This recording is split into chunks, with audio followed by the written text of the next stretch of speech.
Good afternoon and evening, ladies and gentlemen. As you heard, my name is Peter Vodenka. I'm gonna be telling you the story of my life and our family.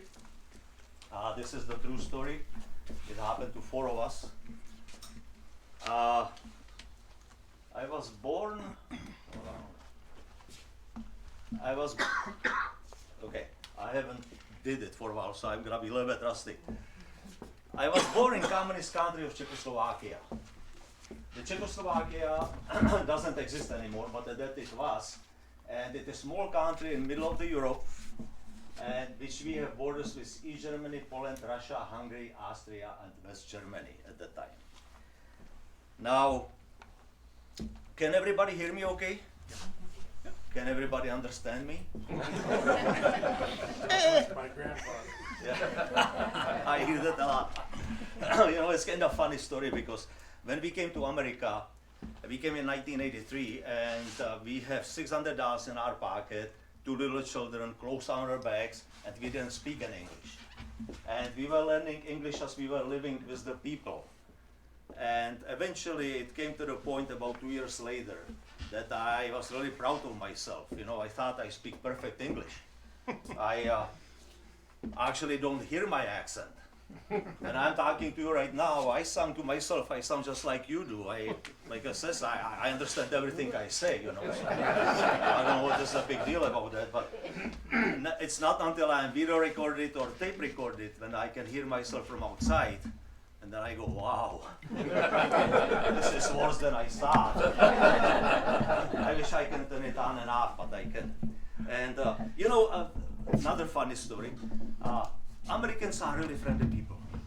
You know, Americans struck the conversation with people who don't know, strangers all the time. You know, you go to the store, somebody start talking to you, people talk to each other. Over there in the Europe, it wasn't that way, especially not in the communism. Everybody's scared, everybody worried that somebody's listening. You know, and people, because my wife and I have the foreign accent, you know, anytime you go, people go, hey, you have foreign accent, where are you from? And after about 20 years or so, it started getting annoying. I was tired of explaining it all the time, right? You're standing in the grocery store and checking the groceries out, and lady go, hey, where are you from? We have foreign accent. And we were living in Minnesota, of course, so I start coming out with some smart aleck answer, you know. Somebody go, where are you from? I said, so I'm from Wisconsin.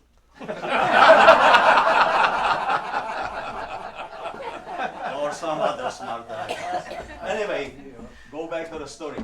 So we have the borders with East Germany, Poland, Russia, and Hungary. Those were also the countries behind the Iron Curtain. They were still communist countries. But we also have the border with West Germany and Austria. Those two countries, on the other hand, were part of the Western Europe.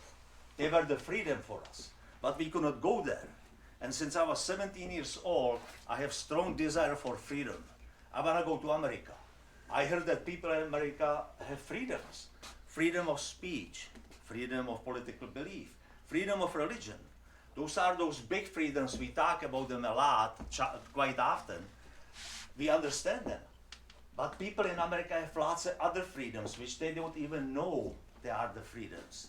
People in America can wear the clothes they want. They can drive the cars they want. People in America can get jobs they want. People in America can move from place to place. You know, it's we're living in this northern part of the country. It's quite cold, especially today. It's middle of April. What's going on? But if you decide to move somewhere else, you can move tomorrow. You want to move to Florida, Arizona? You pack up, you go. You want to move outside the United States? You go. Nobody stops you. Nobody's asking you questions. Only thing which you usually do, and you don't even have to do that, you go to post office and say, hey, this is my new address. Forward is my email. We didn't have any of those freedoms, including the education. You know, Czechoslovakia was a pretty small country. It's about size of the South Dakota, actually smaller than South Dakota even, area-wise. But there is 15 million people population. South Dakota has about 800,000. So Europe is a lot more congested than America. And of those 15 million people population, about 1 million were members of Communist Party. And that was only political party we had.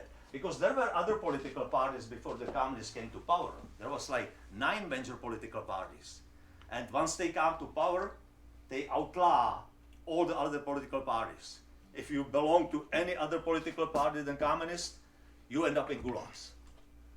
That way they eliminate all the competition. So the 1 million of the people were dictating to the rest of us, to other 14 million, what we can do, what we can wear, what we can say, where we can go, and who can get education. I, for example, after I finished the grade school, my choice to go to trade school. I could become the plumber, carpenter, electrician, auto mechanic, and such. I could not go higher. I couldn't have higher education. I couldn't be policeman. I couldn't be teacher. I couldn't be doctor. I couldn't be any of those things. That was reserved for the children from trusted communist families. My parents were not members of Communist Party. So their children, my brother and I, we could not get higher education. We were not allowed. So like I said, since I'm 17 years old, I have this strong desire for freedom. And I know I have to escape. I have to go to America. But in order for me to go to America, I have to escape illegally. You know, we were not allowed to get on the plane and fly out or cross the borders in any way. We were pretty much prisoners inside our own country. So in order for me to come to America, I have to escape into one of these 2 countries and use them as a springboard to come to the United States. Now our government knew of this option, so created that border and they make it impenetrable. This border between West Germany, Austria and us was constructed out of many different levels of obstacles and fences. This is one small remainder of the Iron Curtain. They built this border with lots of different obstacles. The final fence, which was almost on border itself, was electric fence. 3,000 volts electricity. So if you touch it, you die. Sorry. But that wasn't enough. So they erected watchtowers with the team of the soldiers, binoculars and machine guns. And they cleared the land between that watchtower, so every section of the land is visible by 2 different teams. And if they have order, if they see anybody over there, they have to shoot. But that still wasn't enough. So they laid the mines on the ground. If somebody sneaks out in the middle of the night, you step on the mine, you blow yourself up. But that still wasn't enough. So they were fortifying it more and more and more. They have foot soldiers patrolling the borders back and forth outside these guys. Borders, the soldiers with the dogs, because many times the dog can smell more than people can see. So this still wasn't enough. So they kept it fortifying it more and more until it became the Iron Curtain. We call it border zone. This is the example of border zone of the border between the West Germany and East Germany. You can see this dark line, its border itself. You can see on the West German side, there is nothing. People could walk right up to it and touch it. On the East German side, on the other hand, you have 3 miles section of the land, which is section of no man. And that's called border, and that was a border zone. And it was clearly posted. There were big signs over there saying, do not enter. This is a border zone. You will be shot. So you could be shot and arrested in your own country before you even reach the border. And this is full of the minefield, obstacles, electric fences, ditches, white sand so they can see at night if they can see footprints over there. They have the soldiers and dogs and everything you can imagine to stop people from crossing this area and reaching the border itself. It wasn't designed to keep other people from coming into our country. It was designed to keep us from leaving. So I know I cannot go this way. So for 10 years of my life, I am keeping my ears and eyes open. I am putting the puzzle together. I know there's gotta be a way to get out somehow, but I don't know that way. So for 10 years, I keep my ears and eyes open. I'm listening, I'm educating myself, I'm watching. You cannot ask any question. Nobody can know what I'm even thinking about, because I could be persecuted for just thinking this. So for 10 years, I'm trying to find out way. And 10 years later, I thought I know how to get out. Only difference was, by then I was married. I have 24-year-old wife, 4-year-old daughter, and 2-year-old son. So now I have to take my whole family across. It's not myself anymore.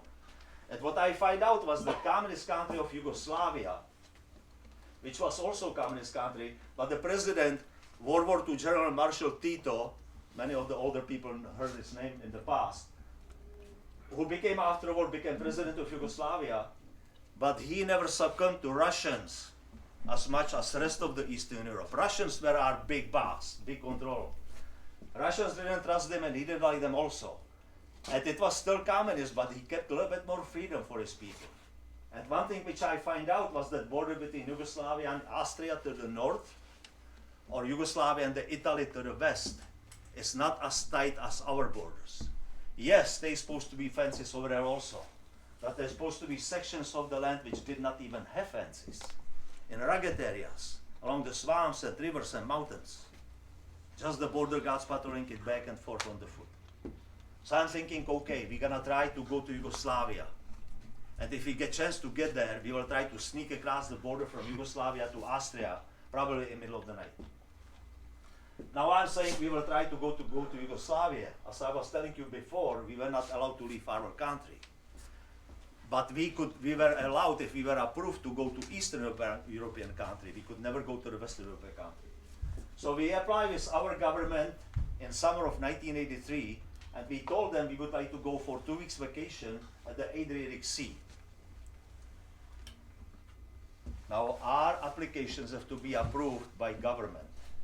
And what I mean by government, I mean secret police. Our government have 3 major bodies of control to keep us citizens in the check. That was police, regular police, military, and the secret police.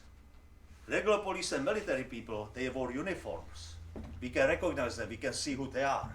Secret police, they didn't. They were always in civilians' clothes. We always know that somebody's watching us, somebody's listening to everything what we do, what we say. The secret police have actually a group of other people which were called informants in their name. And they were your neighbors. They might be your brother, somebody in the family. Just to give you an idea, the group of we have over here, there is good chance that under communism, about 2 or 3 of us would be informants for secret police. And we would know who they are, and they wouldn't know about each other also. That might be the person sitting next to you at the table, at the chair. That might be your friend. That might be your husband.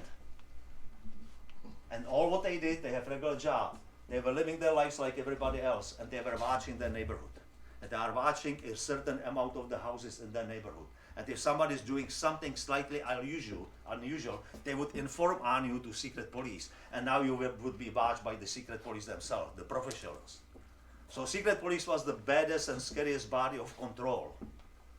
They were the people who were torturing people like us in the prison. They were the people who have unlimited power. They were the people who have spy rings around the world also. So now they were the first institution which have to approve our paperwork if we are gonna be allowed to go to Yugoslavia. And they did. They approved it. After they approved it, they sent our applications to my employer, local police, city government, county government, and the military. All these institutions have to check and say, we don't know anything about these people which we would prevent them from going to Yugoslavia. We got approved. So now my wife and I are already preparing for our departure. Nobody can know what we're doing. Nobody can know what we're thinking. Nobody. Only us. Everybody think that we are going for vacation. We are not going for vacation. We are going over there with the hope that we are gonna escape. So 3 days before our departure, we went to visit our parents and brothers and sisters, and we said goodbyes to them. Those were very emotional goodbyes for us, because we knew if we do make it across that border alive, we might never be able to see them again. And we have to keep our emotions under control, because we didn't want our relatives to suspect anything also. As a matter of fact, we didn't even tell them we're going to Yugoslavia for vacation. We told them we are going to Hungary, camping at the Lake Balaton, which was kind of tourist destination. And the reason why we give them misinformation was, we knew if we do escape, they will be interrogated by secret police. And if secret police find out they knew of our plans in any way or any means, they would be persecuted. And they could end up in gulags themselves. So we told them something different, hoping that way they will not need to lie when they are questioned. Because if they knew more, if they knew this, they would have to lie and say, we didn't know. And it's easy to slip under pressure and tell on yourself. This way they really didn't know, so we were thinking that's gonna be easier for them to not to fall in any trap. 3 days later we get into our small Eastern European car and we are on the way. And we are scared. Because first we are going something highly illegal. You can be executed for that. And you feel that everybody can read it on your face because you have these thoughts. Another thing was, we have few things in the car which were not allowed. We have more money than we were allowed, because when we apply and we said we're gonna go to Yugoslavia, we have to go to one bank in the Prague, National Bank, and exchange the currency so we have money. And they tell you exactly how much money you are allowed to take this. And I wanna have more money because more money gives you more options. And if we are gonna be there, maybe our vacation is not gonna extend for longer than 2 weeks. So we have some extra money which we took, and we have also our personal documents, our marriage license, vaccination records, birth certificates, everything what we could think of. I'm thinking because if we make it, we're gonna be applying for United States of America. And if we have all the documents they need, they can see what's our background, then we have better chance to be accepted to go to America. You don't bring those documents on vacation with you. You keep them in the safe place at home. If they were found, that itself would be that giveaway that we are trying to escape. So we have extra money in these documents, and I want to hide it somewhere in the car, and I don't know where to put it. So I put it underneath the spare tires in the trunk, which would be probably first place they would look at, but I didn't know what else to do, and I was hoping they're not gonna search our car. And as we driving towards the border, you know, kids were little, and they fall asleep. And when we stop on the passport check, they woke up and they start crying. But that was a good thing this time, because the border guard didn't want to deal with the screaming kids on the back seat, so he stamped our passport and sent us through. So we cross into the Austria, and the Hungary. We have to go through Hungarian checkpoint. That was no problem. And now we are camping the end of the first day. We are camping at Lake Balaton. Next morning we wake up and we are going on again. Now we have to cross this border, Hungary-Yugoslavian border, still communism on both sides. We were hoping for the same situation with the crying kids. It didn't happen, but we crossed that border with no problem. And in the evening we arrived at the town of Rijeka. That was our official destination. That's where we're supposed to be. So now the second most important thing happened. We are in Yugoslavia undiscovered so far. And now we are thinking about our escape. So day number 3, we are driving back north towards the Austrian border, because we have to, I have some foggy ideas what we can do, but nothing was for certain. It was just that you hope and wish and pray, but we have some ideas which will follow. And we tried to cross that border into Austria. It didn't work out. I'm not gonna go in all the details, but whatever we tried didn't work out. So we have to come with different plan. And different plan was, we knew that there is about 5 border crossing from Austria to Yugoslavia, 5 road crossing it. They were of course one directional. Austrians could travel back and forth as they pleased. Their government didn't stop them. Yugoslavians, on the other hand, were not allowed to go to Austria because the Yugoslavian government wouldn't let them. And again, from collecting the information, I knew that farthest border crossing to the east, where the road crosses the border, and Hungarian border is about 1 mile wide section of the border. And that did not supposed to have any fences. Just the border guards patrolling it back and forth on the foot. So I'm thinking, we're gonna time it so we arrive at this place at 2 o'clock in the morning. We're gonna leave our car out of sight. We're gonna try to sneak across the border on the foot. We're gonna circle back to the same road so we don't get lost somewhere and continue on the foot in the Austria until we find a refugee camp or until somebody takes us to refugee camp, because we knew we have to go to refugee camp. We knew that's gonna be part of the process. So day number 4, we're driving in the direction of that border. And it's 4 o'clock afternoon and we are already only 40 miles away. And I didn't wanna go any closer in the daylight, because I'm afraid of regular Yugoslavian police patrolling the roads. And if they see the East European car with East European license plate, they would probably stop us, start asking questions, maybe even arrest us. You know, again, this is kind of hard to understand in America. We can go anywhere we want pretty much. But over there, we are approved to be shortest way from our house, our home, to our destination. We're not supposed to be anywhere else. We're not supposed to be wandering around, especially not being in the neighborhood of that border. That itself would become suspicious. So I'm looking for a place to hide. And as we're driving on the road, suddenly there is grassy meadow, and there is 2 tracks leading across the grass into a patch of the woods in the distance. And we exit and drove in those woods. And it turned out to be perfect hiding place. There was grassy opening in the middle, and there were tall trees and thick underbrush all the way around us. So when we were in this place, we were not seen. Now this is the place we're gonna wait for until 1 o'clock in the morning to leave. So we arrive at that border by 2. And the reason why I'm gonna be there by 2 o'clock, I'm thinking that's our best chance. Middle of the night, dead as part of the night, hopefully everybody's sleepy and tired and not paying attention. So now we are waiting over here and we have hours to kill. And now I'm thinking again, for 100 and 1,000 times, what can happen next. I want to think about every detail, every scenario, every situation which can happen. So if it does happen, we are prepared for it ahead of time. And I'm thinking we are going to wake those kids up at 2 o'clock in the morning. And we're going to drag them out from that warm car. And they're going to start crying. But we couldn't have it. They are going to be soldiers. We couldn't be hurt. But how do you explain what you're planning to do to 4- and 2-year-old child? So I sit down with them. I says, I need you to listen to me. We're gonna put you to bed on the back seat of the car just like we did the night before. And while you're sleeping, your mom and dad are gonna be driving. And in the middle of the night, we're gonna stop the car.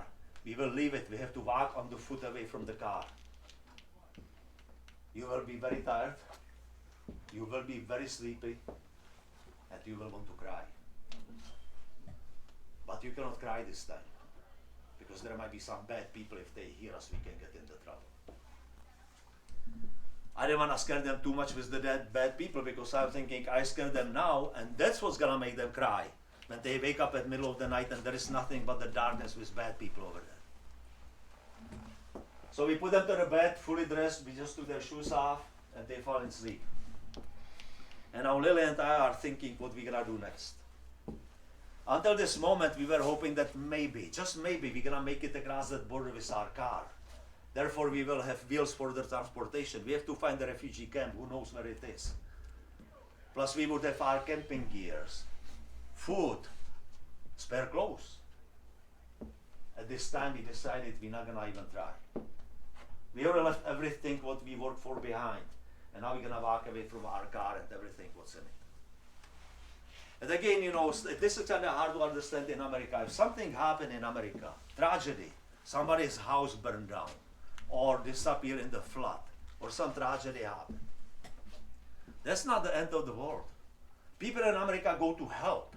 Neighbors start helping, bring in the clothes, food, family, churches, groups and organizations like this. That's not end of the world. People go and they start helping to rebuild those unfortunate people's lives. None of it existed over there. And just to give you an idea, you know, in America, Americans always say, it surprised us for a beginning, but Americans always saying it's too expensive. Like you pick up something up, too expensive, $20, that's too expensive. I'm doing the same thing now. I'm in America long enough that I'm doing the same thing. But it's not true. Everything in America is actually cheap. Our purchasing power is so strong compared to other countries. Just to give you an idea,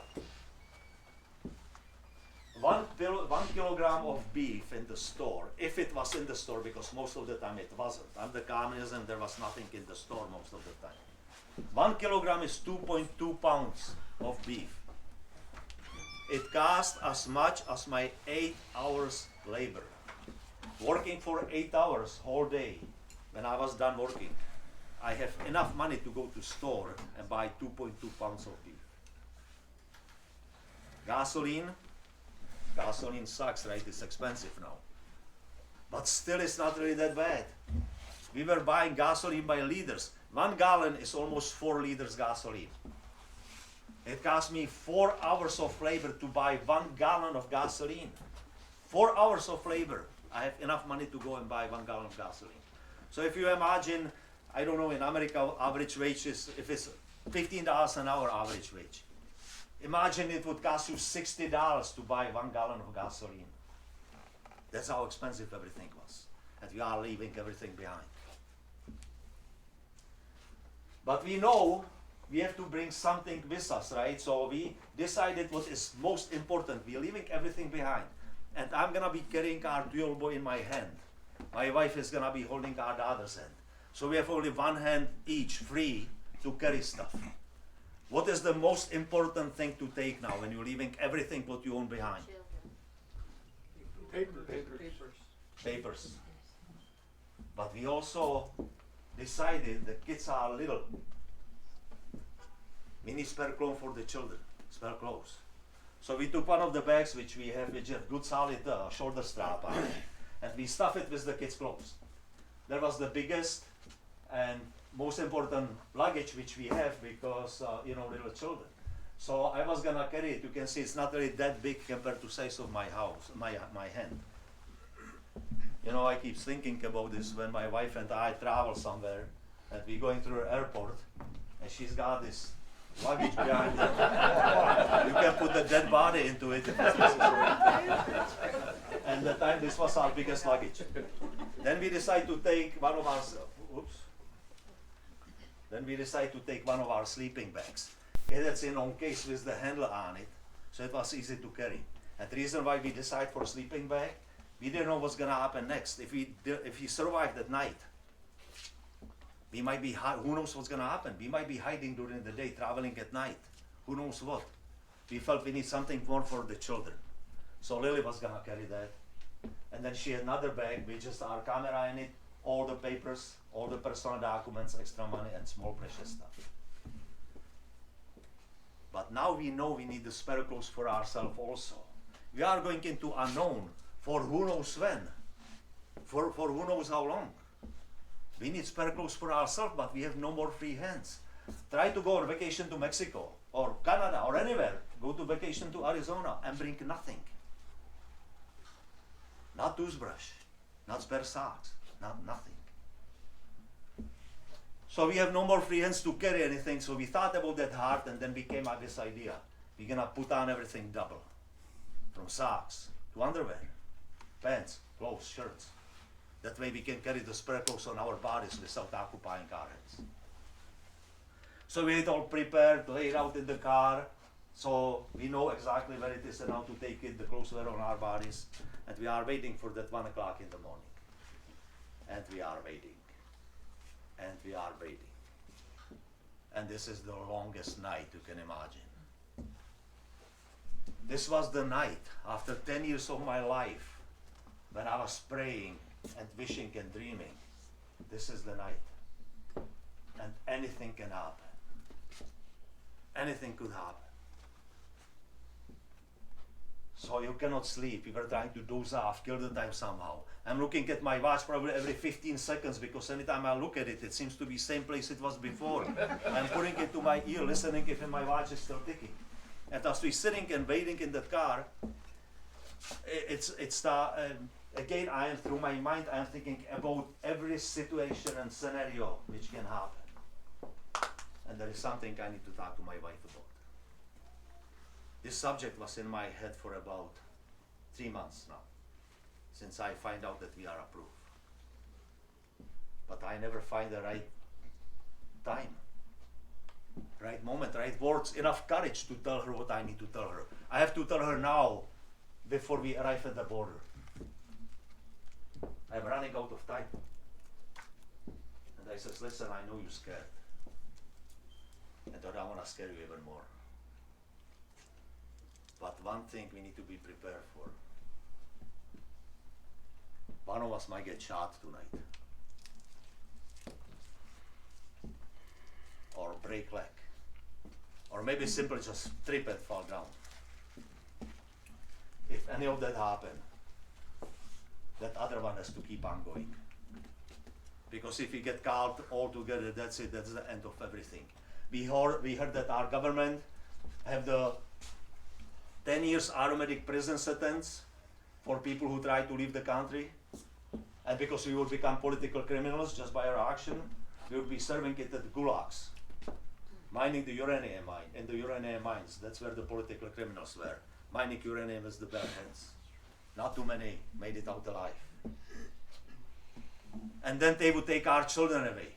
Because by our action, trying to leave their so-called paradise, we prove to them that we are not fit parents to raise the children. Obviously, we are not raising them in proper socialistic and communistic ideology if we are trying to leave it. So they would raise our children themselves, brainwash them in the government's institutions.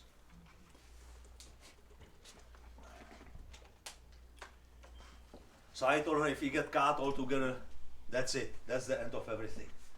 But if at least one of us make it across that border, we have chance to get the rest of the family there. Maybe through International Red Cross, maybe Austrian government, maybe church organization. There is still chance. So I told her, if I go down, I don't want you to stop. I don't want you to check on me. I don't want you to try to help me off the ground. If I go down, it is that much more important that you make it across that border. And on the other hand, I need you to understand that if you go down, that's what I'm doing. I'm not leaving you behind because I don't love you. I'm not leaving you behind because I don't want you. But it's the only chance. Of course, now she had even more bad thoughts in her head than she did before, so now she's scared even more. And as we sitting over there and waiting for that 1 o'clock in the morning, it stopped raining. It was pretty much raining on and off for 2 days. In the middle of the night, the rain stopped, but fog started raising up. It's getting denser and denser. I'm thinking, you know, it's gonna take longer to drive. We have to follow the map in the dark.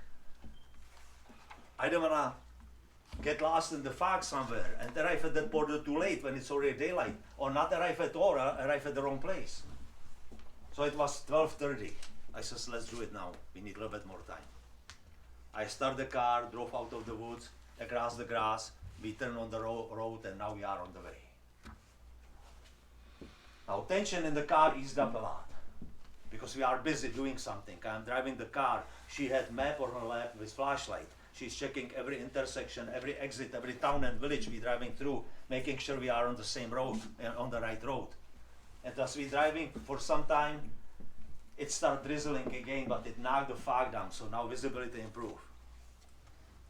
And after some time, the road turned 90 degrees, and now we're traveling east. We're driving parallel to the border. But we saw the turn on our map, so we know this is still the right road, but we also know we have to exit to the left again. And after some time, there is sign pointing to the left saying Austria. So I exit. So now we are coming closer to the border again. And now we start judging the distance from our map, how far we are from the border, how close we are. And we thinking we have about 8 miles to go, and suddenly the road turns sharp left and circle around some obstacles in front of us. And when we came on the other side, there it was. There was border right there. There is gate across the road. There is soldier with AK-47 on his chest. And there is street light lighting this place up. And we were not prepared for it. I thought we have 8 miles to go yet. So I stopped the car, I didn't know what to do. And now we are sitting in this car's guy's full view. So I put it in reverse and I turn around, disappear around those turns, and I park the car somewhere off the road. And I told Lily, I says, stay over here, I'm gonna go back there and I'm gonna see what I can see. So she locks the door behind me and walking back there. I can hear my own footsteps on the blacktop. I didn't want him to hear me coming, so I sneak in the ditch, and now I'm walking through a ditch and brush. And I'm coming closer and closer, and the rain is just pouring down now. And I got as close as I dare. I squat down, I'm looking at the situation in front of me. I know this guy is standing in the circle of the light. He cannot see me as far as I stay out of that circle. And my heart is just racing in my chest. I mean, it's about ready to jump off my chest. And I'm looking at this guy, and what I see is, I see the road behind that guy, beyond that gate, enters the forest. And through the trees in the distance, I see another street light. I assume that's Austrian guardhouse. And on the right side was a small building with the lights in the windows. And I can actually hear voices talking over there. So I know there is minimum 2 more soldiers inside that building. And in front of that building, there is a small car with border guards marking on our door, on the door. And on the right side, there is dirt road full of the potholes and mud, disappearing into the fields and out of the circle of the light. And as I'm squatting over there, like I said, my heart is just racing in my chest. And I'm looking at the situation and I'm thinking, this is it. This is it. For 10 years I was praying and dreaming and hoping that one day I'm gonna be somewhere at the border. I didn't know where that place is going to be. I didn't know how that place is going to look like. I didn't even know if I will ever find that place. But at this moment, I realized this is it. This is the time. This is the border. It has to happen now, or it will never happen. And I didn't know what to do. I know I cannot take my wife and my little kids and make run at this guy. He's gonna shoot us. I need to get them safely unhurt somehow in the darkness behind him. And I didn't know what to do. So I start praying to God again. Telling him, asking him to show me the way. To tell me what to do next. To protect my family. To protect my wife and my children. And that moment my brain got caught into this fog. And I'm physically forcing myself to think again. I'm telling myself, snap out of this. Think. What can happen next? And as I'm thinking what can happen next, I realize that in 1 hour,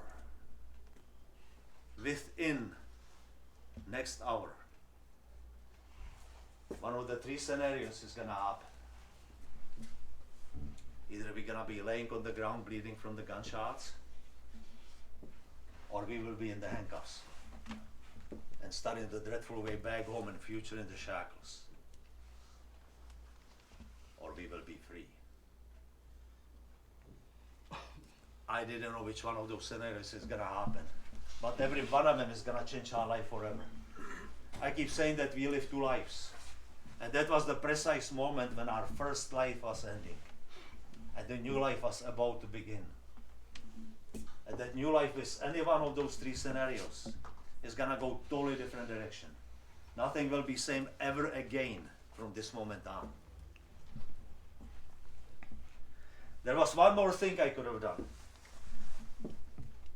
I could have go back to my wife, tell her, hey, it's too dangerous. I don't know how to get around that other guy. We don't wanna die. We could abort the mission. We could get back, drive back to the sea, spend 2 weeks vacation, and then come back home as if nothing happened. We're just coming back home from vacation. That never crossed my mind. Which turned out to be lucky. Because unknown to us at this moment, secret police back home already found out of our plans. And they were hunting for us already. They were already trying if we are still in the country, if we cross the border yet or not. So had I made the decision, 2 weeks later we would come and we would be immediately arrested. Our kids would be ripped away from us. And we might never see them or each other ever again. I still have nightmares about that. Still have nightmare about brutally angry, mean, secret policeman is carrying our little children away, crying and screaming.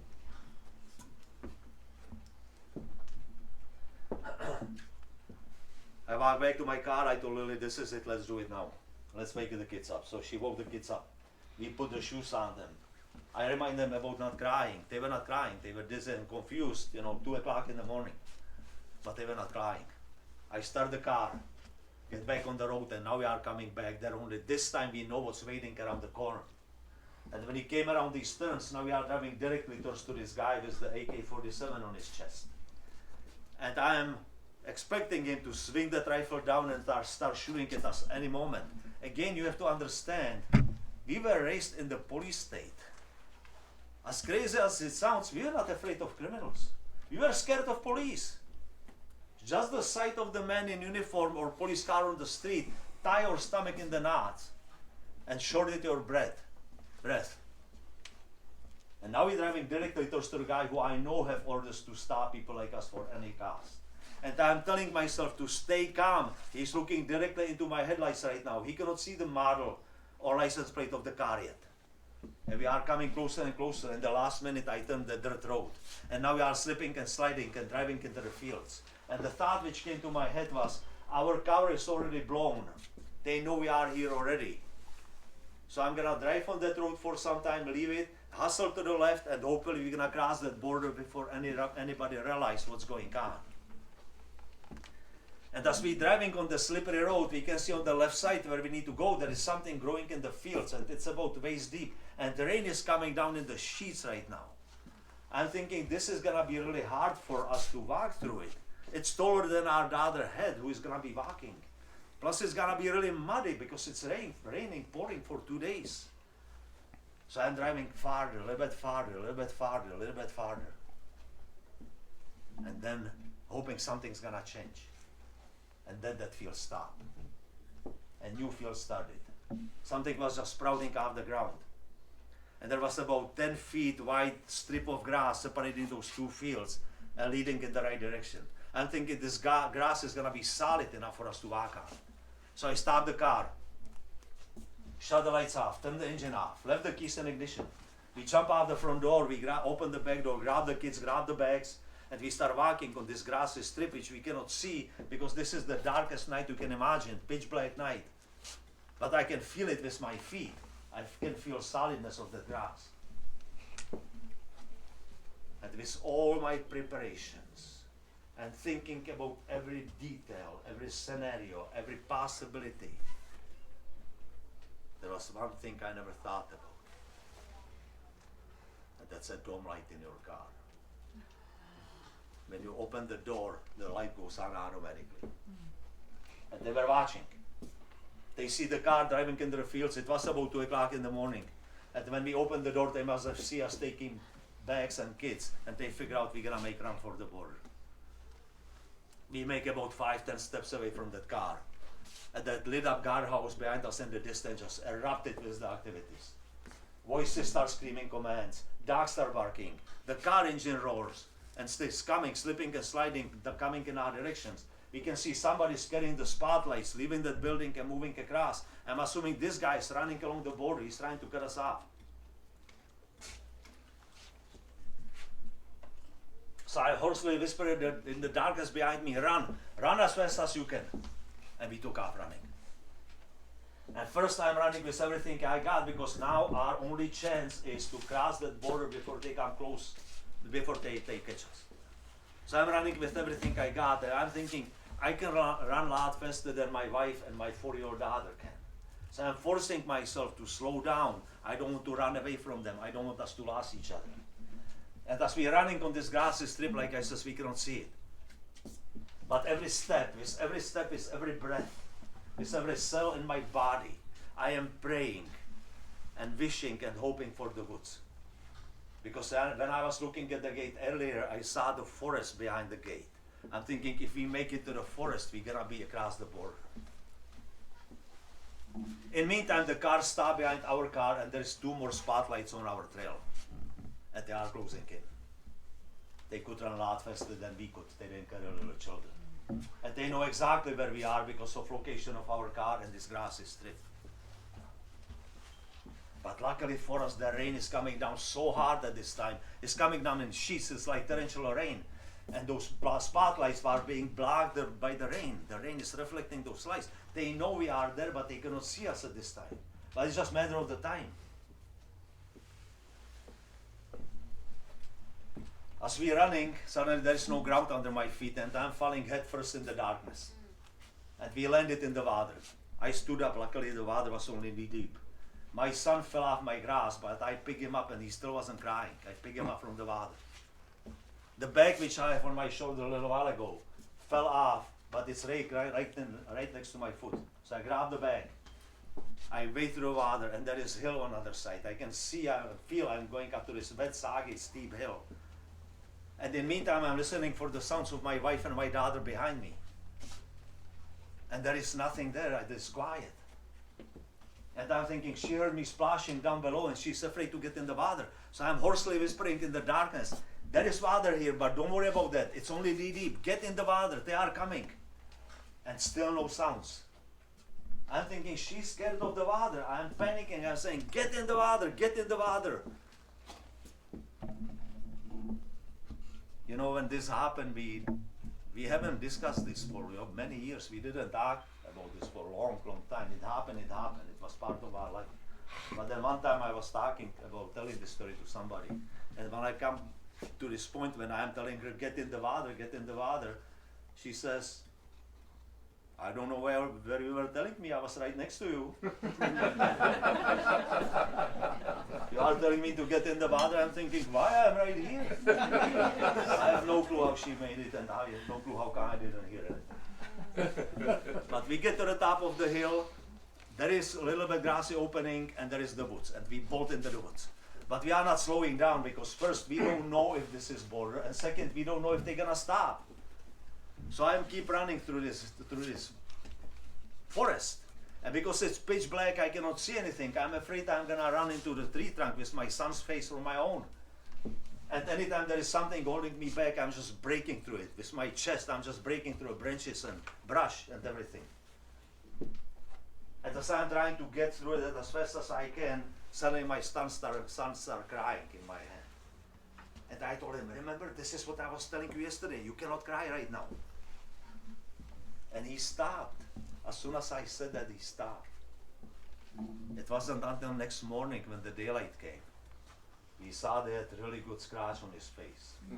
This was all cleaned out already.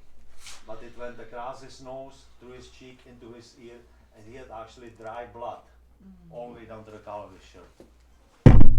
When we saw it first time, it was really a bloody mess. It looks like we thought that they shot at us and he got grazed by the bullet. Then I noticed I have similar scratch on my right cheek, but not as bad as this. So there must be some branch which went between us and cut us both. That was probably when he started crying. And he stopped and I told him, you cannot cry. 2-year-old. Just a little bit older than a baby. I cannot imagine what could be going through a little kid's head when he woke up at 2 o'clock in the morning, dragged out from the warm bed into the downpour, being chased through the night, fall in the water in the darkness on his head, and then get hit and cut in the face and stop. And I told him, you cannot cry right now. Yeah, this is what I was telling. But at this moment, we don't know it yet. So I look behind, I'm still running. I look behind because we are in the woods and I'm hoping they stop. And now I'm looking directly into those spotlights. And I can see streams of the water coming down from the rain. And I can see thick foliage, brush and leaves. And it looked to me like those lights were in the woods. And my heart just froze in my chest. And again, I hoarsely whispered to the darkness behind me. I didn't know if she's there or not. I says, they didn't stop, they are still following us. Throw everything away so we can move faster. And I dropped that bag from my hand. And we kept pushing on. And after some time, we realized there was nobody there.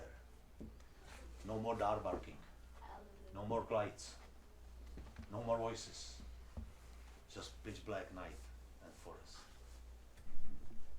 So we stop, catch with each other, huddle up, catch our breath, and then we start going to the left because I want to find that road which we left before. I don't want to get lost somewhere in the forest and circle back to the border or something.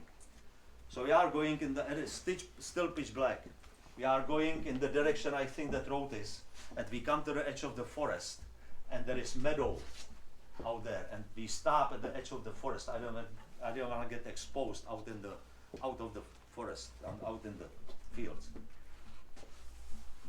And I'm looking to the left side of us, and there is guardhouse. There's the flag. I'm thinking, did we make the short circle and we are behind the Yugoslavian guardhouse, or did we make big circle and we are behind the Austrian guardhouse?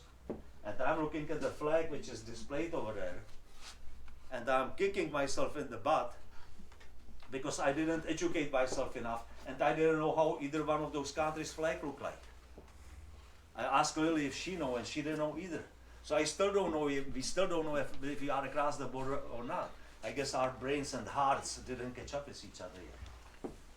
And it was still pitch black, but the rain stopped. One thing happened as we were coming close to the situation. That rain was intensifying more and more and more until it was downpour. And when we crossed that border, that rain stopped. It didn't fade away or slow down, it stopped. It was almost as if God turned it off because its protection was no more necessary. And immediately there were stars everywhere. That was one of those starry nights when there's just millions of stars just shining and sparkling. We haven't seen sun for 2 days. And we crossed the border and there is nothing but the stars. But like I said, at this moment we still don't know if we are safe or not. So I'm thinking what to do next. I don't want to leave the protection of the woods. I'm thinking what we gonna do next, what we gonna do next. And Lily, of course, she is mother, so she's thinking about those children. She's saying, well, those kids are, we could see each other. We didn't see each other. We know of each other's presence, but we couldn't see each other. She says, those kids are all wet and muddy. They're going to get pneumonia. She says, give me the bag so I can put the dry clothes on. I says, what bag? She says, the bag with the kids' clothes. I says, well, I don't have it. Well, she says, how come you don't have it? You're supposed to take it from the car. You took it from the car, right? I says, well, yeah, I did take it, but then I throw it away. I told you to throw everything away so we can move faster. She says, well, I still have my bags.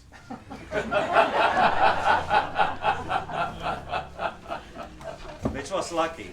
So we took that sleeping bag, lay it on the ground, strip the kids naked, put them in the bag, and they fall asleep.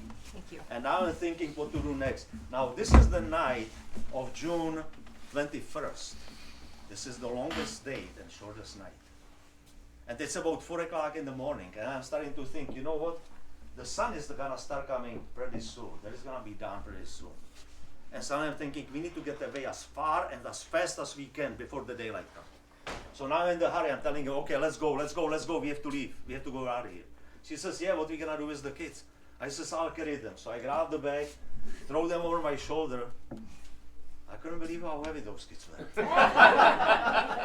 I couldn't carry them.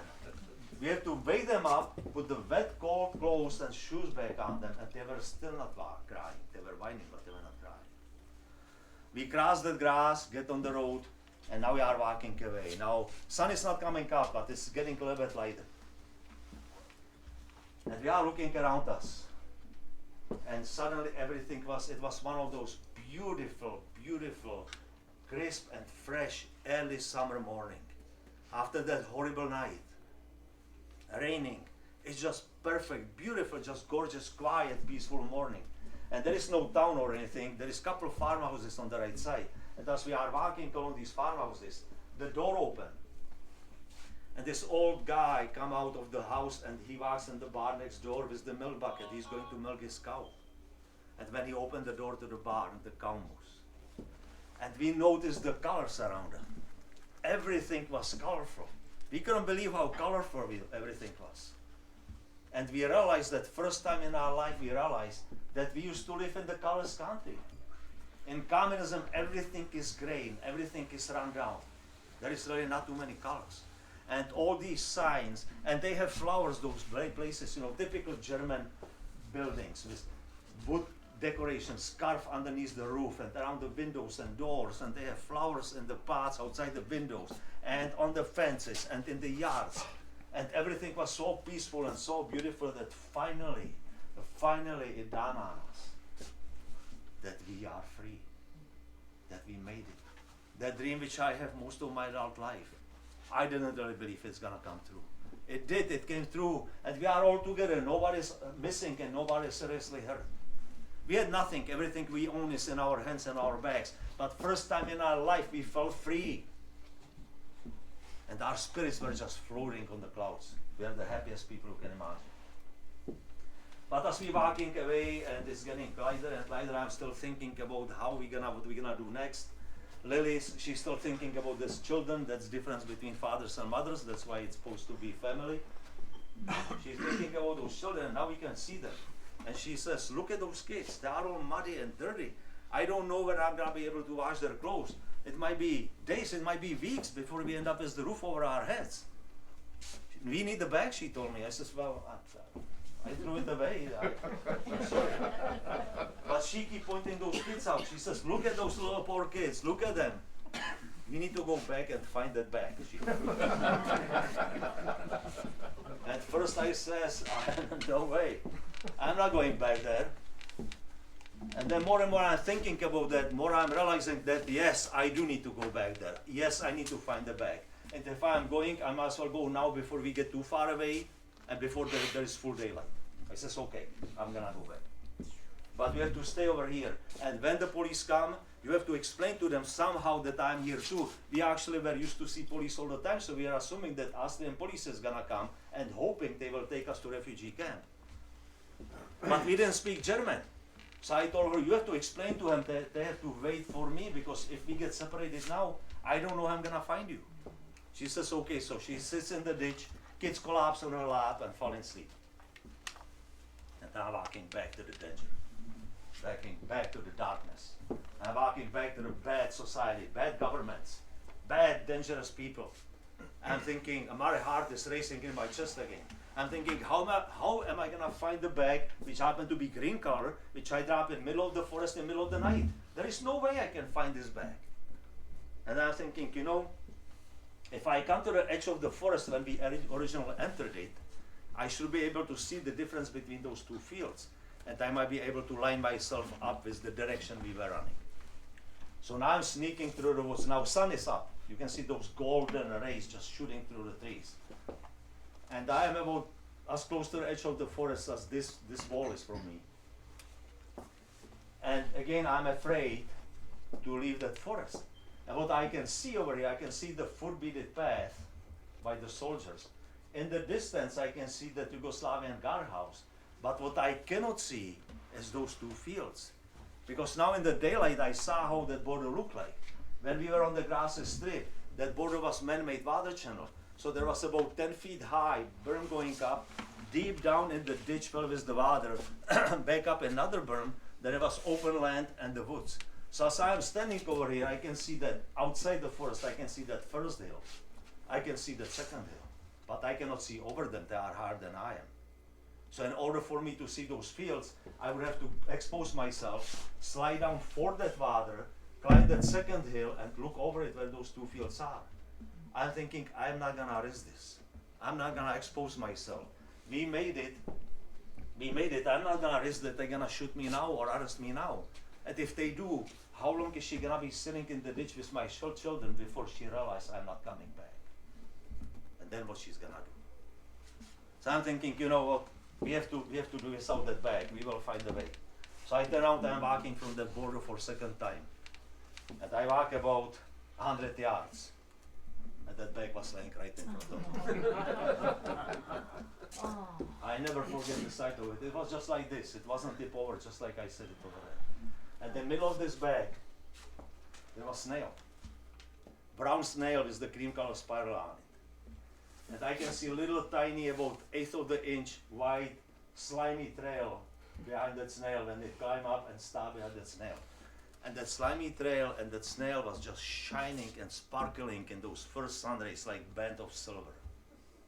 And the peacefulness and beauty of that morning, and knowing that I found that bag, all that strength which I have in my body from that previous night just left me. I wanna collapse to my knees and start thanking God. Right there, I didn't. That border was right behind me. I forced myself to grab that bag and run out of there as fast as I could. Well, I'm gonna finish it up a little faster. I can talk for another 2 hours. You forgot to say about those trees, What is? the big trees and the color. Oh, yeah, and also in the daylight I see what we are actually running into. This is the typical German forest. You know, clean trees like this big around, everything is clear, just like garden. Only there was really mess, a little rocky area, and that was covered with the brush. They probably couldn't clean it out. And we happened to run right into this. If we were 50 feet that way or 50 feet that way, we would miss it. We ran right in that underbrush, and the minute we disappear in there, it closed behind us. So they couldn't see us when they ran on that first hill. Would they shoot across that border? Maybe, it happened before. But 2 days later, we end up in a refugee camp. This was in the time of Kreiskirchen, the Kreiskirchen. That used to be old military camp with the fences all the way around, number of buildings, streets and avenues over there, big buildings, small buildings. It was full of the refugee people, mostly single men. There were people from different countries, different customs, different languages, different colors. Mostly single guys, like I said. There was garbage everywhere. It was kind of scary place. There was one big building which was 4-story high. That's where they were being housed, mostly the single men. And that night we could hear them drinking alcohol and throwing out the empty bottles right through the windows. So that main building, it was just littered with the garbage, you know, garbage and mess and alcohol bottles broken, everything else. So I wouldn't let my wife and my children farther than arms away. And because this used to be military camp, so there were showers and bathrooms, but just one, it was the men's and women's. So when she or kids need to go to shower or to the bathroom, I was standing to guard, make sure nothing's happening. So it was really a scary situation, but that was part of the process. We had a different choice. That's what we have to go through. When we were in refugee camp, we applied for United States to America. There were people applying for different countries, but mostly America, Australia, and Canada. America was my dream, so we applied for United States of America. We have to fill out the applications and write our life history. It was translated and sent over to US Consul in Vienna. US Consul called us for interview eventually. That lasted about 45 minutes with translator. In the meantime, they were checking Austrians, and I'm pretty sure that Americans were checking our background, trying to find out who the people are and where they come from and why. So and then US Consul approved us to go to America after interview.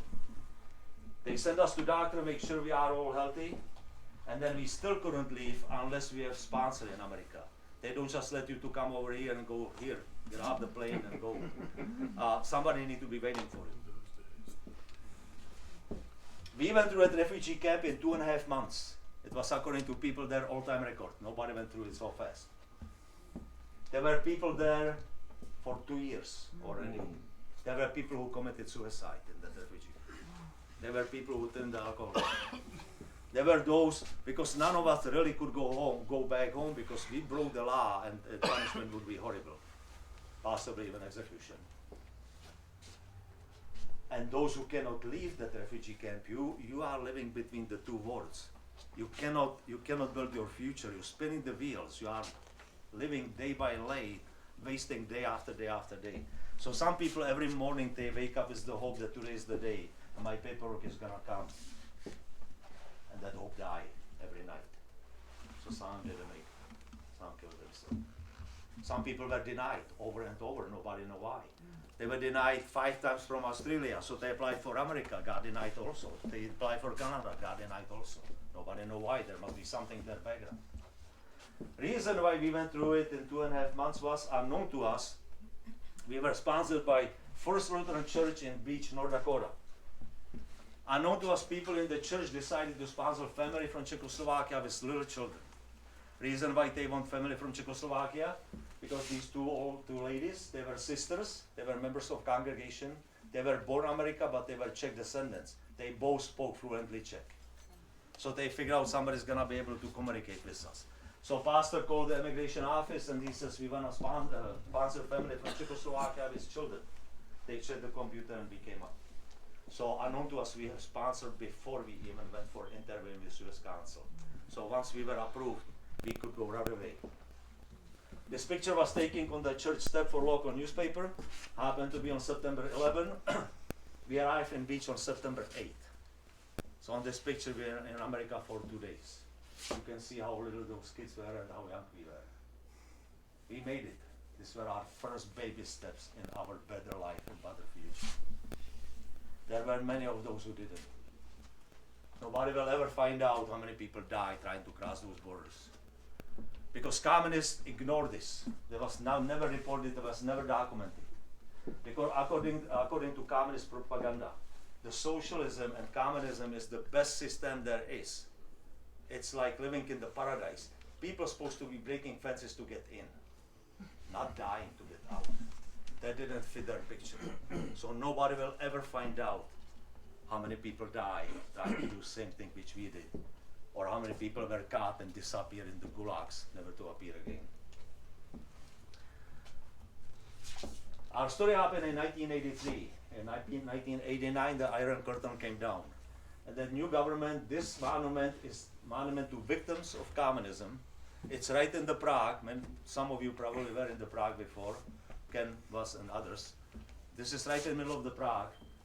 And this is wonderful structure. It represents the human being. A little bit farther, the being is cracking and falling apart until there's nothing left. That's exactly what they were doing. That's exactly what government was doing to us. They hated individual thinking. They want everybody to be like a sheep. They didn't want people to believe in God. They tore the churches down so people cannot go to church to pray. They want people to believe in one religion only, and that's communism. They didn't want people to think individually. So,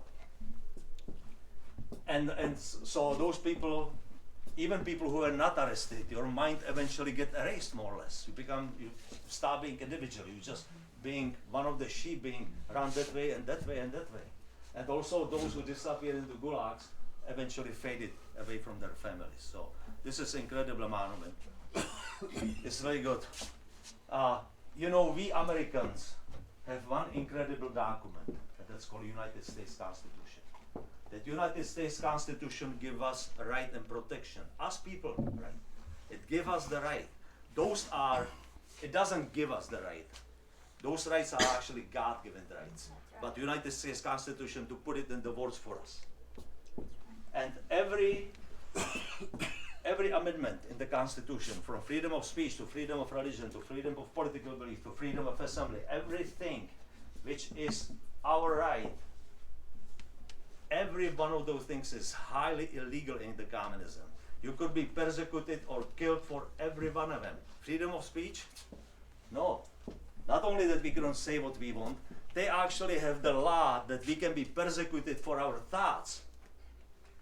So if they decided that you need to be taken care of, they accuse you of the crime you were thinking. Yeah, you were planning to escape.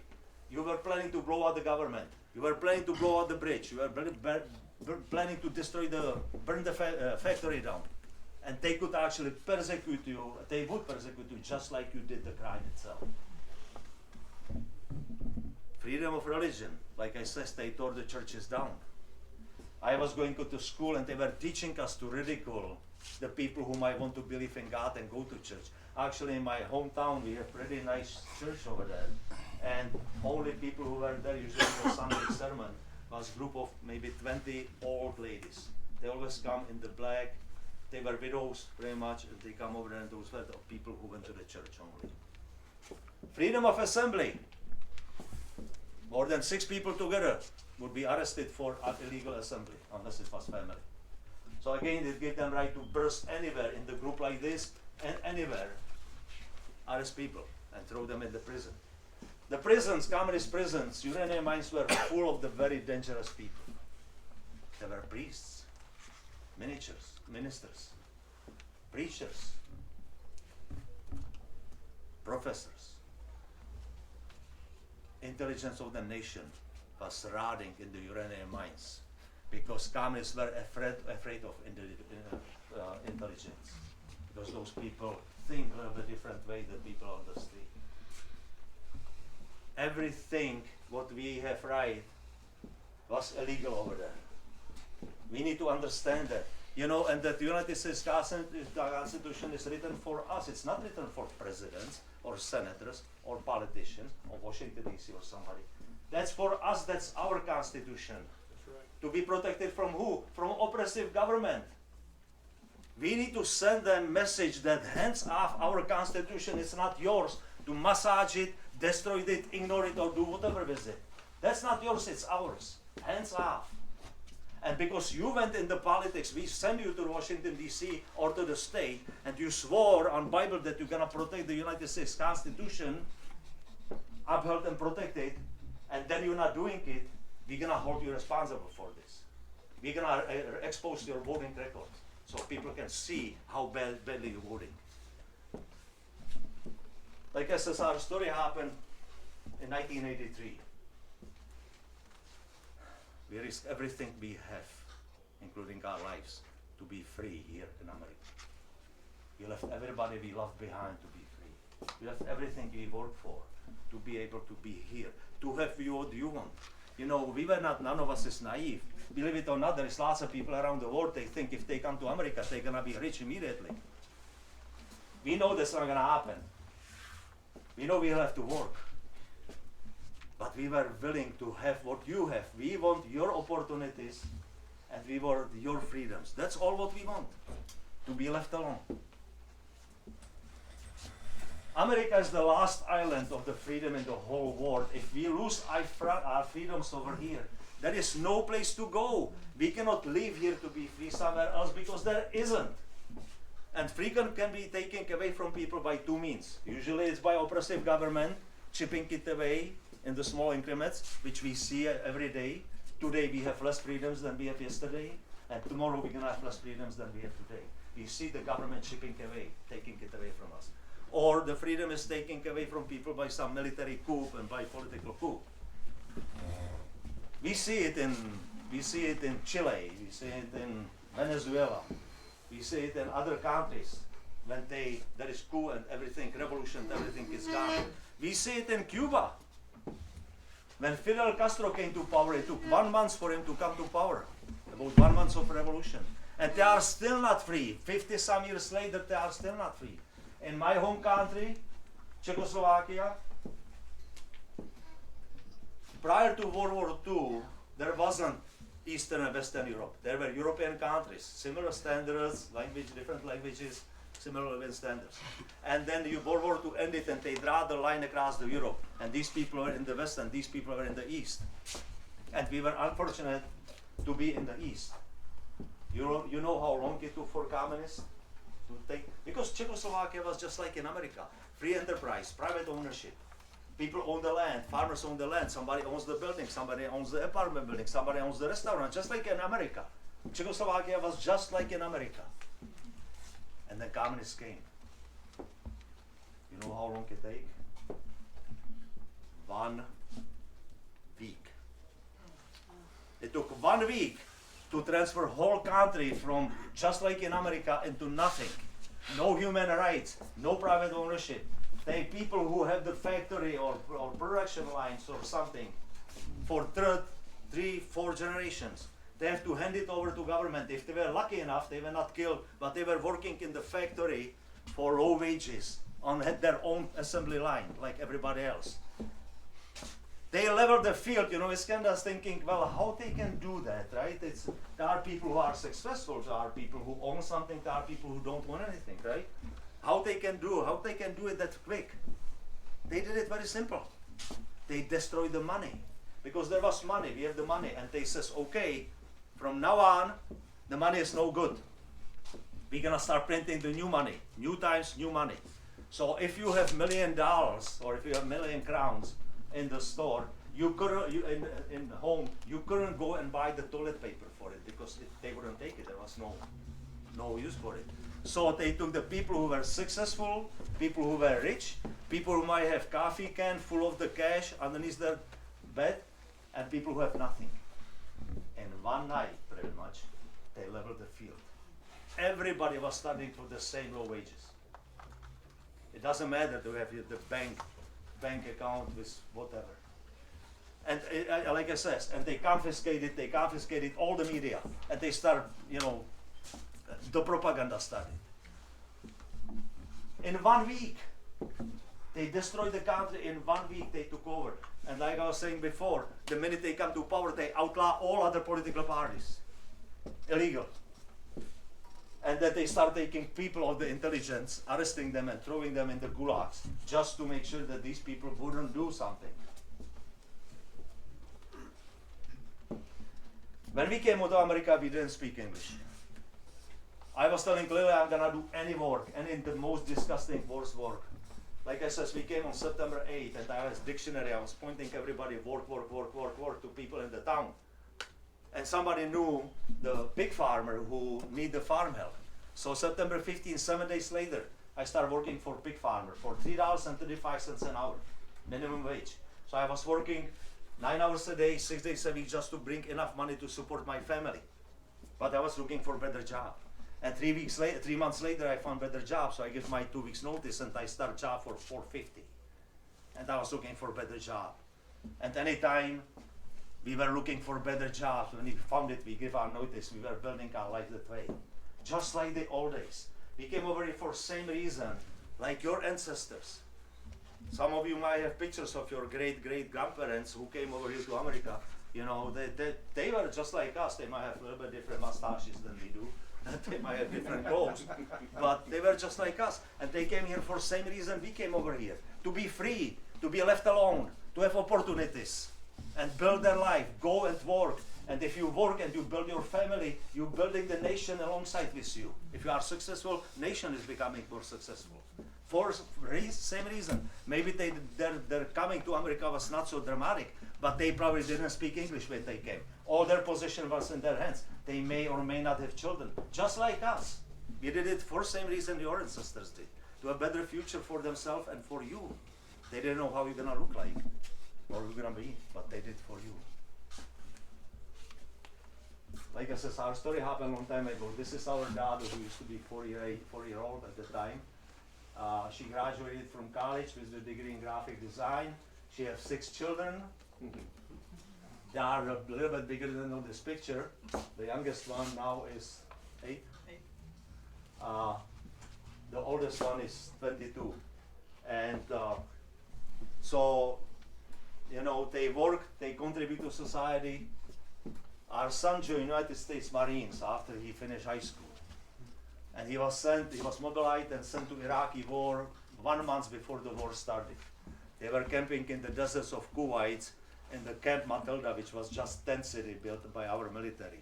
And they were waiting for command to go to march on the Baghdad. And when the command came, he was on very tip of Marine column. He was in military police, so they sent them in the desert with 2 Hummers. And they were receiving the equipment, tanks and armored vehicles as they were coming around. They were lining them up and then sending them on, and then they leapfrog in front of them and waiting for them in the deserts again. So he joined this wonderful country of ours. It's like he brought our story full circle, like he make it more meaningful or something. He is home safe, he owns his own business now. And for 20 years, people were telling me, you need to write the book. And for 20 years, I was saying, how am I going to write the book when I don't even speak proper English? And then a friend of ours says, I can help you with that. So we read the book, we did it all ourselves. Took us 2.5 years, no professional help, no nothing. We self-publish it. We have the book with us if anybody's interested. We're selling it for $20. That book has 314 pages. The part of the story which I told you, if it's combined, it's probably covered about 15 pages would cover. So there is a lot more in that book than what I was talking about. Does anybody has any questions for him? Yes. Have you been back to the Czech Republic then? Yes, we've been back. This is what happened. When we escaped, there was trial for both of us in our absence, and government sentenced us for treason. We became the traitors just because we won't have better future for ourselves and for our children. Treason is not small petty crime. It's not stealing the can of corn. You can be executed for treason. So we could never go back. But luckily for us, in 1989, the communists lost the power. And in 1992 or 1993, the new government, not communist anymore, cleared us of our so-called crime. So believe it or not, we are not criminals anymore. So we can go back as we please, and our relatives can come over here. But I'm sure that you would feel really comfortable. Oh, when we came over there first time, we were coming across the border from Austria. We flew to Frankfurt, rented a car, and we were coming across the border from Austria to Czech Republic. And I knew that I wouldn't go back there until I know 100% that they're gonna let us come back here again. I wouldn't want to be caught over there. So we knew. So we were waiting a lot longer than most of the people. But then we were coming to the border. I'm thinking, this is great. We're driving West German car with American passport and Czech names. So we were really, I mean, you can feel the tension between my wife and I in the car. We came to the border. There was this border guard. He took our passport, didn't even look at it, stamped it, and everything was no problem. So, any more questions? Yes. What was the decision between you going to Hungary or Austria to escape? Well, we had to go through Hungary. Yeah, but you said that this crossroads, you could go to Hungary or go to Austria. No, we couldn't go to Austria. We had to escape to Austria. Right. And if we tried to escape directly from Hungary to Austria, that border was same like ours. Okay. Only Yugoslavia Whoa. borders was different, so we have to travel that way. Did you have a question? I don't have a question, but I have a statement. Okay. This whole thing for you and your family was a miracle, Yes. and you were led by the hand of God, Yes. and He wanted you to do exactly what you're doing right now. Oh, thank you. So thank the dear Lord. Mm. I applaud you. Thank you. Thank you. Every step, everything would happen. There was God's hand in it. Like when I was saying that I was driving farther and farther because there was the field, I would not drive that far. I would stop a lot earlier, and we would go, and they would have a lot less shorter time to actually catch us. Just that field forced us to drive farther, and it took them longer time to actually get that. That saved us too. Everything. There was something that, yeah. I have a question for you, Peter. I can't imagine what it'd be like for you, but I would imagine you must have a love for our country and freedom probably more than most of us. Yes. We just take it for granted. But as things are changing in our country and we are losing more and more freedom and our value of the dollar is plummeting, and you mentioned in a week and they destroyed the currency, what goes through your mind where we're at in America right now? Do you have any, for your opinion, recommendations or thoughts? And I know that you don't have a crystal ball, where we're going to be in a year. I'm sure you must have thoughts like that. I am very, very, very scared. And like you said, I'm probably scared more than you do because I know the final outcome. And I can read the signs. And we came over here 40 years ago, and the changes which happened from 40 years to now, changes which happened from 10 years ago to now, and changes which happened in last year are absolutely out of anybody's imagination. If somebody told us what's going on right now, that we're gonna have this government, and the government is gonna be doing what it's doing, we would laugh in their face because that's not possible in America. And look at that, we are winning. And we see the stolen election. They stamp on everything was good for this country, everything was custom in this country, they lied, they cheat, they did everything. And the scariest part is, it worked out. They are in the power. Nobody's persecuted, nobody's in prison, nobody was kicked out. They lied, they got here illegally, and they are in the power, and they are dictating to us what we can do. You can see everything what they do is they destroy this country. This country is being destroyed right now on purpose. It didn't start last week, it started 80 years ago, maybe 100 years ago, but we see the final stages. We see the final stages right now. This is the total end of the America.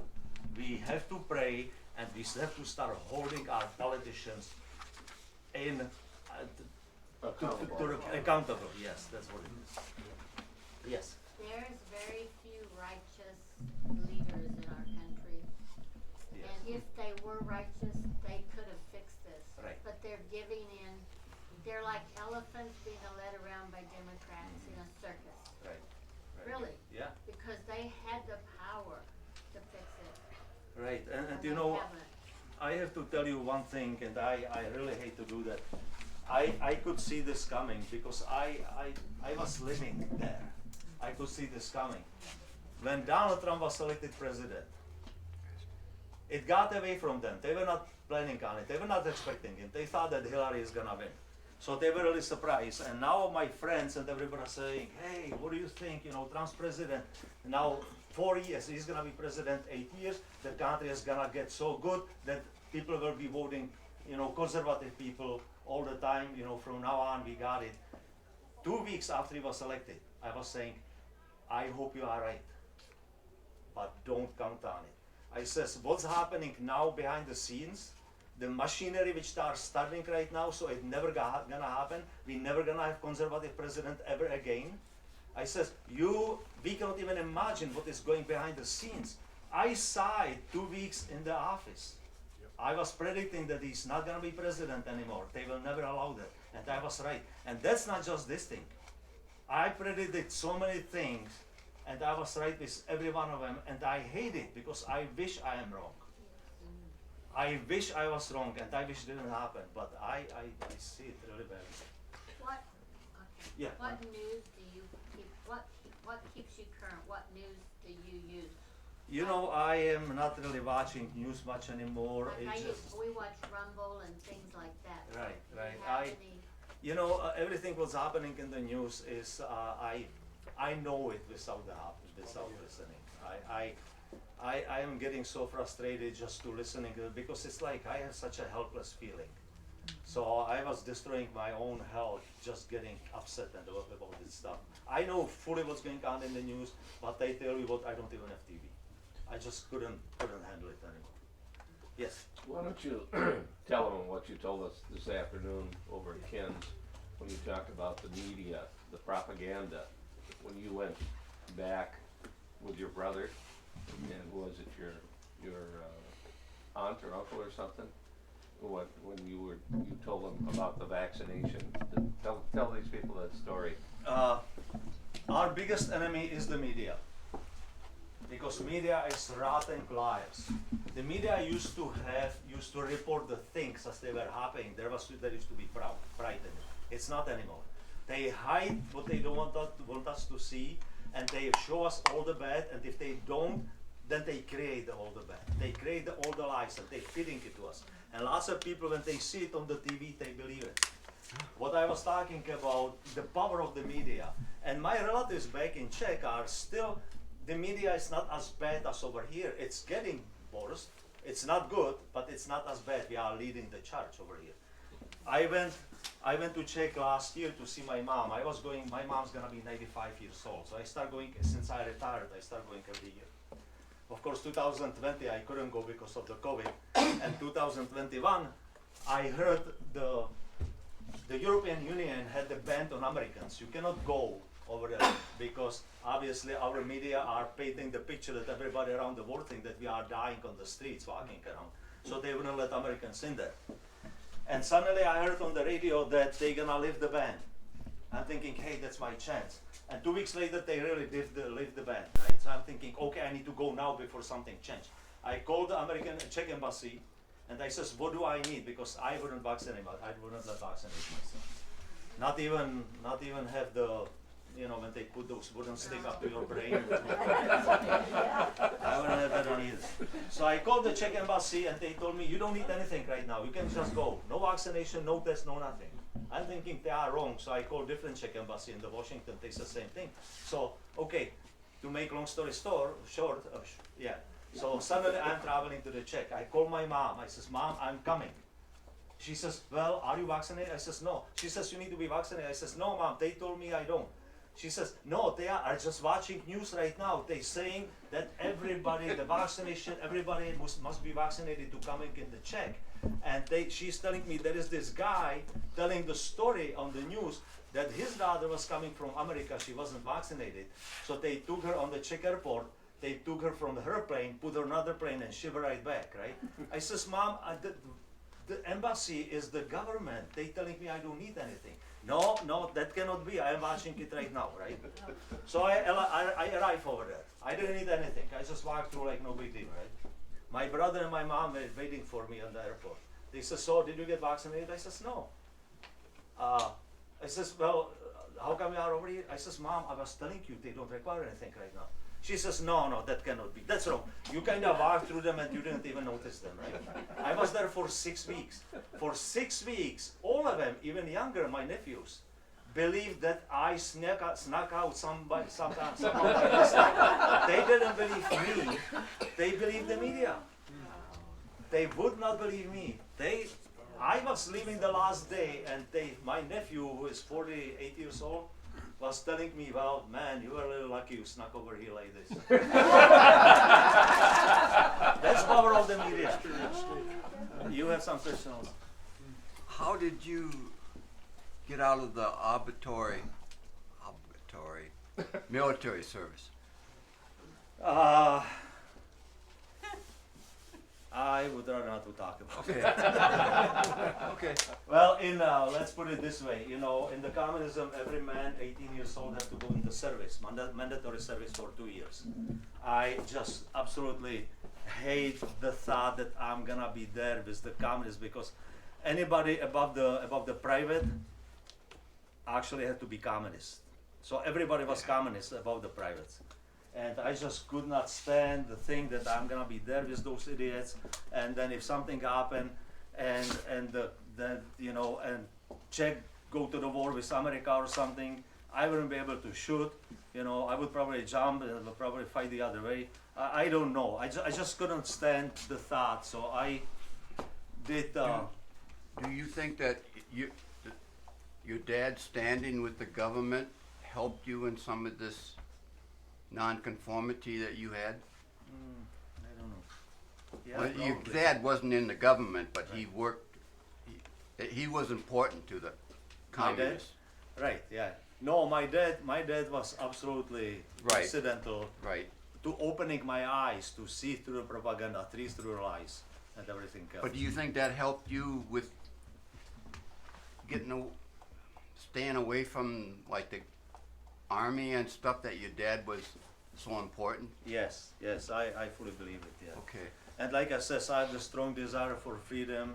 My brother, who was as much upset about the communism, who hated communism as much as I did, but he didn't have that final courage Right. to do. Right.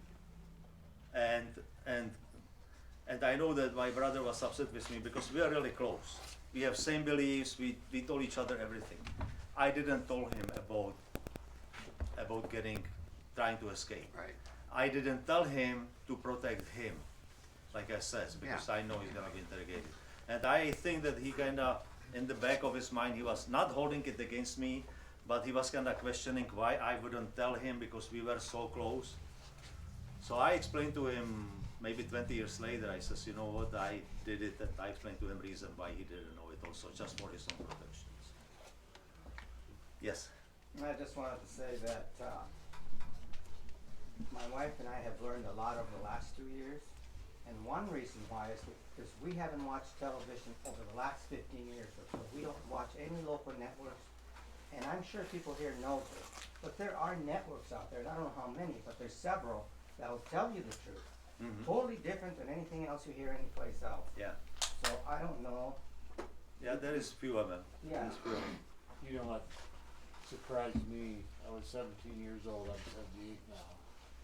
And I had a teacher taught government, his name was Mr. Shable. And he said this time that we have right now, we're getting blistered by, well, you might as well say it, the Democratic Party and whatever. He predicted that, and I thought he was full of shit. And, you know, he was right. And I think it's greed or something that gets it going. Yeah. I loved your book. It was a nice read, fast read, but I really, what meant the most to me really was your last two sentences in the book. I cannot remember what they are. I would have to read it. Don't tell the way I wrote it. Can't tell. It was about, Don't want to know. Paul, don't go to the back door. Thank you, I appreciate it. Yes. Two questions. One, do you remember the first meal you had here in America? First meal? Yeah. Oh, you read the book. It's kind of funny story. I don't know how long Burger you want to. King or- Everybody is ready to Burger go to King sleep. or McDonald's. Like I said, I can talk for 2 hours still. But well, when we flew to America, we didn't speak English, and we were flying different flights because that was all lined up for us, ready. And we end up in the New York City, and we have the voucher for the dinner at the restaurant in the hotel in New York City, and we have to land in New York City, and they put us on the hotel. And then next morning we were flying from New York City to Bismarck, to Minneapolis first. So we have to wait overnight, stay in the hotel room. So we walk in the hotel room, and the guy who was waiting for us on the airport, he was actually Polish, and he helped us to get in but we can communicate. He helped us, and he says, you go downstairs now and they're gonna give you meal, right? We didn't have too much food over there. I mean, we didn't have excess amount of food. So we went down, there's 4 of us, and we are tired. And the time change is big, right? New York City is 7 hours different from the Europe. And so we were just tired, and they fed us on the plane and stuff. And we came down to the hotel or restaurant, and I have the voucher. And this waiter came in, and he brought us 4 half chicken dinners. I mean, this was the half chicken, it wasn't in the pieces, it was half chicken with the vegetables and potato, and I think before we that we have soup or something. So he gave us the 4 half chicken dinners. Our son is 2-year-old, our others. And so they took 2 bites, our son especially, they took 2 bites and couldn't eat anymore. And Lily, she didn't eat that much more also. And then the Czech, you don't throw food away. You don't leave food on the table, on the plate. Right? So, so I ate the 3 half chicken.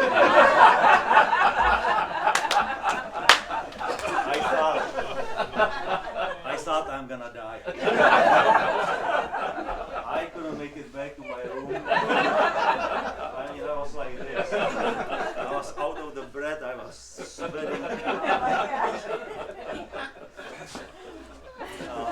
Any more questions? You That's still it. like- That's in the book also. Do you still like chicken? Oh yeah. Second question. Yeah. You're very passionate about things. You ever think about running for political office? You know what I did? I was told that many times. You know, in living in South Dakota, that's totally different environment than over here. You actually know your politicians. Over here, we don't know them. We just know their names, and then they come when they're running for re-election or something, and then we shake the hands. Over there, they are there. You go somewhere, there is your politician. You're sitting next to them in the restaurant. They go to the same group for meeting or something. I know Christine Ohm personally. Of course, she actually knows me well enough. She doesn't remember she remembers my name, which is surprising. But so you know the politicians, and I have the people who know how to run, how to make people run for politicians, and they are telling me, you need to run, you need to run. And I says, I can't. I says, I would just to be in the same room with those sleazebags. I would remember like I would remember like I'm slimy, coming home slimy. And they are telling me, that's the reason why you need to run. You know, you are the perfect. You are pure heart. You are pure mind. You live in communism. You know what it is. You know how to talk. You know how to speak. People are telling me you need to do. Don't worry about that. We know how to run. We know how to get you in. And I says, I'm sorry. I just cannot. I just cannot do that. You can take a shower every time you get up. Did you have this?